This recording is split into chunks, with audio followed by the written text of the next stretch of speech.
How do you become a film composer? Welcome to Insight Plug, the podcast where independent creators and entrepreneurs connect and inspire. I'm your host, Devon Jones. Today on our show, we have film composer Rohan Jawakedar. Rohan, welcome to the show.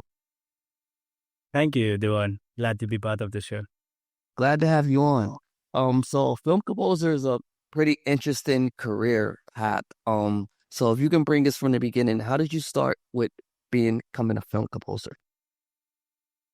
So I started playing the piano when I was around 9 years old.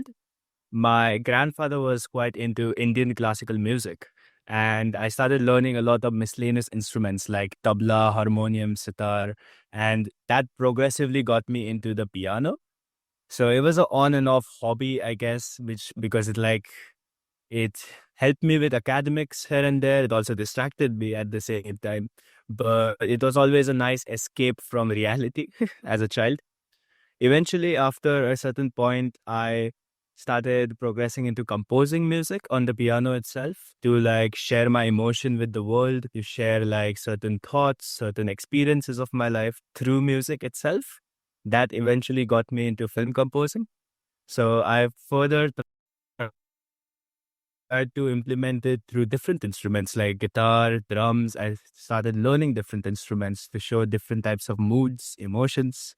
Eventually, I got a few short films to score. That was a very nice experience. I got into sound design. I started composing original music. I started orchestrating music and writing sheet music. And all of that journey brought me to my master's degree that I did in the UK. I had a great experience there. I learned a lot of different techniques of recording. I learned how to record orchestras, be part of it, which was a tremendous experience overall. Looking forward, like to I like to get into Bollywood. So Bollywood is like a big industry in India because we have Hindi films, we have individual languages. Like I speak Marathi myself, and I come from a small city called Pune in India, where Marathi is like the majority of the people speak Marathi. So I've tried to get into that industry. I'm also trying to compose on Indian classical music and kind of mix it with Western classical music. So like a little bit of Beethoven and Lata Mangeshkar all together, mixed in together, which is quite nice. I've always been fond of experimenting throughout my music. So that's been most of my compositions, most of my films that I've done. It's all been about experimenting, trying to find that certain instrument that sounds out of place, but is actually in place. So for example, I recorded a detuned piano just for like a spooky horror effect. I also created a song with like 101 instruments, if I am not wrong, just for experimenting. I kind of even found out various different ethnic instruments, say some from Africa, like a didgeridoo, some from Japan, like a vibraphone, I think so. What's it called? So I like to implement all of it in my music, like just a certain tone to stand out and give the viewer a nice experience throughout. Awesome, awesome. Oh man, that's interesting. All right, man, a ton of questions just came into my head. Well, first, this is probably an odd question. Out of all the instruments that you know how to play, what's your favorite instrument? That's a good question. I'm gonna have to think about that. But so I grew up playing the piano, and it's been more than 15 to a years I've been playing it. So I would like to say the piano. I'm a little bit biased, but obviously I like to play guitar and drums in my free time and just experiment around it. And obviously in today's world, because we have technology, we have MIDI controllers and a lot of different software and plugins, I can play literally any instrument on a keyboard. So that makes my life much easier rather than recording all of it live. But yeah, personally, I would say the piano because mainly it's covers every single emotion you can think of. So you can also play sad melodies, you can play happy melodies, scary melodies, anger, any of it. So that's a nice instrument that I would love to master, hopefully someday. I love it. I love it. All right, and then my next question, you mentioned original music. So when you're writing music, how do you decide what instrument that you're gonna play for this music, and how do you decide like the feeling and the tone? Okay. So initially, I come up with an original idea. So I think so I could give an example. I did a contemporary dance short film, and the dance film revolved around three emotions. So the first was fear, the second was anxiety, and the third was acceptance. So as the piece progressed, like the instruments changed, and I chose the instruments for like their pitch ranges, for how it sounded in that certain moment. So, for example, a violin can sound melodious. It can sound like a love instrument, beautiful instrument, but then it can also sound super creepy at times if you play it in a certain manner. So, like, I tried using the same instrument, but in different ways, something like that. So usually I narrow it down. Like I personally love orchestration, so I prefer orchestral instrument. I'm a bit biased in that sense. But when I try to experiment with different synth sounds. I try to see which one fits, try to mix it with a little bit of sound design so it like has a certain tone that like stands out and that kind of like portrays that certain emotion per se. But yeah. All right. And then also you mentioned Bollywood, like the films out there. Um, is there like a certain genre that you're attracted to more, or does the genre matter, being that you can make different types of emotion come out in the music?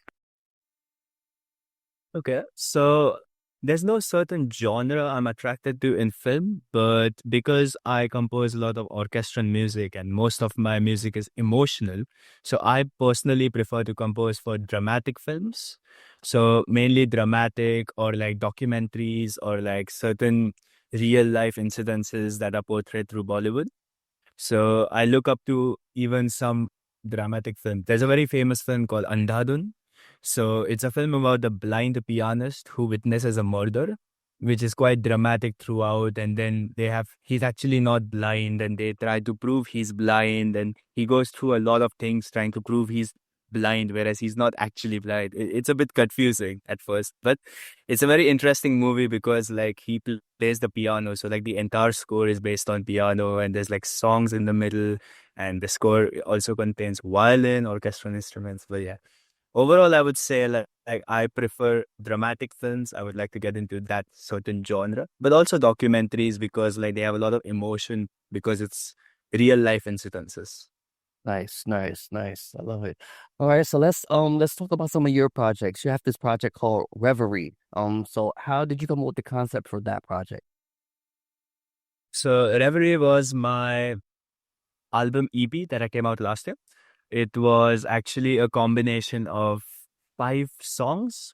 So it started off one fine day. Like, so the concept of Reverie is a dream. So it started off with me missing out on looking the aurora lights, believe it or not, when I was in the UK.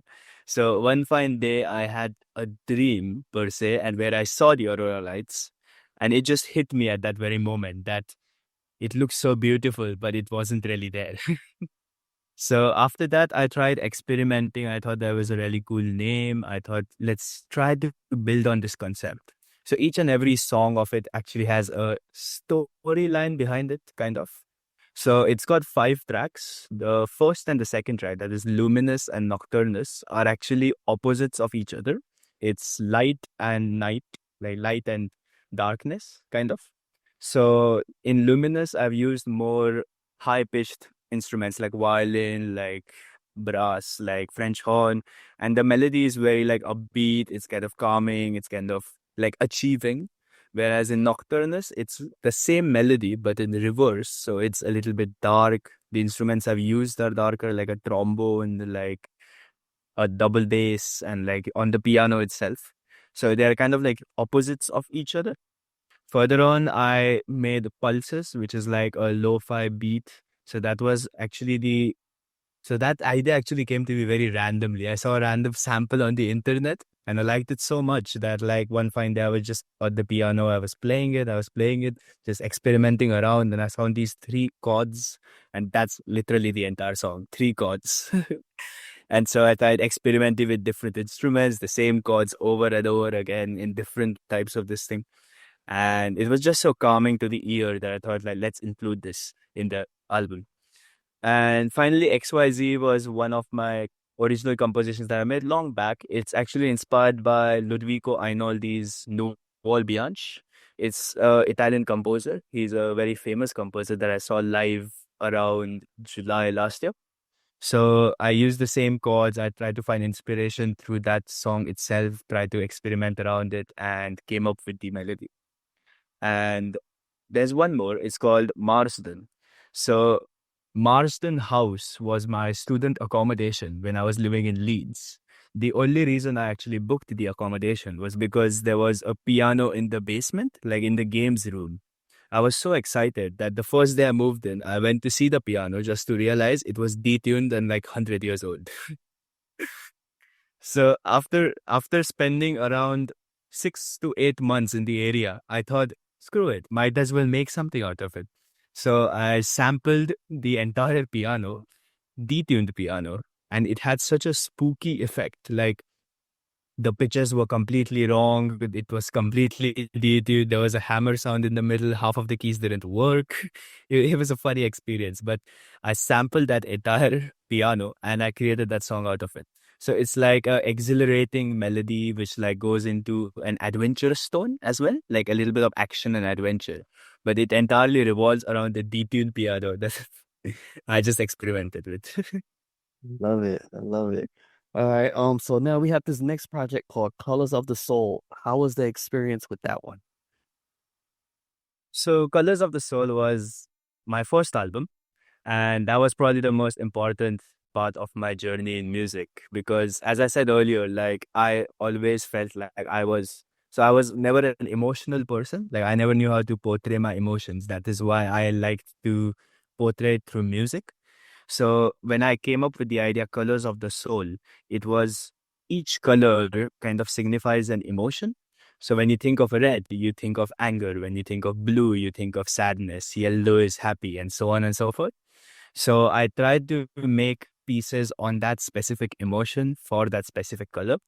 So this entire idea actually came up to me when I was in Europe. I was in Brussels and like we went to this museum of instruments in Brussels. And there was like they had kind of like organized the instruments according to the tones. Like, so these instruments will make you happy, these instruments will make you sad, these instruments will make you anxious. And then I was like, oh, that's a good concept. Like I've always thought that like, yeah, you can use a violin for almost every emotion. But then if you specifically see like these four notes, all it can do is scare the shit out of you. Sorry. But so I thought that let's implement that into this. And I came up with the entire, like, I tried searching as many colors as I could. I don't even probably have all those emotions, but I tried implementing certain instruments with certain emotions. That's why those colors came in. And then I tried keeping piano as a constant because piano kind of can do all the emotions together. So most of my compositions in that album are based on the piano. And I tried to implement other instruments on top so that they portray that certain emotion. It also contains two of my scores for the films I did. One is The Last Goodbye. It was a student short film. It was my final project for the first semester at uni. And it also contains the contemporary dance film that I mentioned earlier. Awesome, awesome. That's a unique experience with the colors and the different instruments. I believe that's the first time I ever heard that before. Yeah. Awesome, awesome. All right, so let's talk about this short film that you worked on, Wishing Well. How did you get a part of that project and how was the experience working on that one, being that that's a short film? So I initially saw the film around the first time I actually started composing music. I was quite a rookie back then. So if I could go back and do it all over again, I'm pretty sure I'll do it quite differently. But it was a very nice experience because so I got in touch with the main directors, the producers. Like the film was already made. They already had a scorer, but I got permission from them to just like rescore it and like send it as my portfolio for uni just to show my talent, to show my music and share it. So I really like the concept of the film, how the boy and girl meet, and it's like a romantic love story, but also with some suspense because who is the creature underneath the well? So I started by making a melody on the piano as usual. I tried implementing more and more instruments and I tried orchestrating my way through it. So I believe that the violin is probably the most romantic instrument to exist because most weddings have violins and pianos. So I've always considered that violin will portray a grand marriage, a grand like love affair, let's say. So I tried to start with a basic piano harmony that builds up to a certain point where it's all just violins coming in together, a grand finale, something like that. So it was a very nice experience. I showed it to the original filmmakers. They were also quite impressed to see like a different side of the film altogether. And I did all the sound design because it was a silent film. There was no dialogue. So like I did all the audio from scratch. He was quite impressed and he told his views on it, which was a quite good experience. It was actually the first few compositions I made and I'm mostly proud of. Nice. And where can people listen to some of your projects and potentially watch this short film? So most of my music is available on streaming services, including the album EP, a few of my singles like the latest one called Solitude. And that would be on Spotify, Apple Music, YouTube Music, wherever you stream your music from.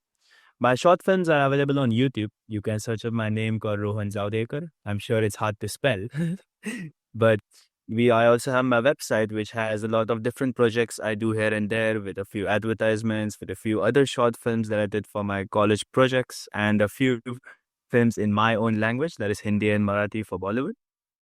But yeah. And could we get that link to put it in the description box so people can check it out if it's hard for them to. Yes, for sure. All right. All right. So everyone that's listening, we'll get those links so you guys can listen to the music, and also I'll get the website in there as well. All right. So now we're at that part of the episode where I ask this question to all the guests, but you're a unique guest, right? So usually I will ask, what is a TV show, a film, or a book that you recommend to an aspiring film composer? But maybe in your case, do you have a suggested soundtrack or an actual film composer? Okay. This is a tough one. So most people know the greatest film composers to exist, let it be Hans Zimmer, John Williams, and etc. But I feel like one of the best composers that I am personally inspired by is Michael Kinashino. So he's the composer of the movie Up.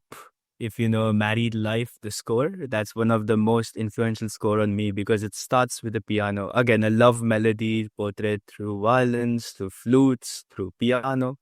But it's one of the most beautifully made composition, I feel. Awesome, awesome. So what is before we wrap up, what is some you want the viewers or the audience to take away from this? You have a new film composer, a new musician, they're ready to write their original songs, or they just got their first project and they're ready to score it. What's some advice you will give them? For the new composers out there, it's hard. You're given a very small amount of time, and to be honest, the directors will be pissed at you 24/7. But never give up. Always stay original. Always try to experiment, get out of the box, be unique. Never try to copy, but always try to be influenced by others. Always have a certain instrument in your composition that stands out. So, for example, the detuned piano, a violin played differently, or it could be anything in your manner. Also, try to follow a certain schedule, try to follow a certain technique, maybe go through the film, relate to the concept for yourself, try to feel the film yourself, like because most of the music that acts as a narrative in these films are through emotion. So once you actually connect to the film, to the idea, even if it's just by reading a script, if it's just by watching a film or doing anything, as long as you relate to it, you can portray the emotions. So what you feel, you can make the audience feel. Music is a, and yeah, like just go for it, never give up, and that's it. Awesome, awesome. Thank you for sharing that. All right, everyone. If you love today's episode, don't forget to check out some of our previous episodes. And also, don't forget to check us out every Tuesday at 9 a.m. Pacific Standard Time on YouTube. Subscribe to our channel, Inside Plug with two G's. This has been our episode of Inside Plug. Rohan, thank you so much for joining us today. Look forward to listening to those soundtracks and checking out some of your work. All right, everyone. This has been Inside Plug. Remember, stay inspired and keep creating. Inside Plug, signing out.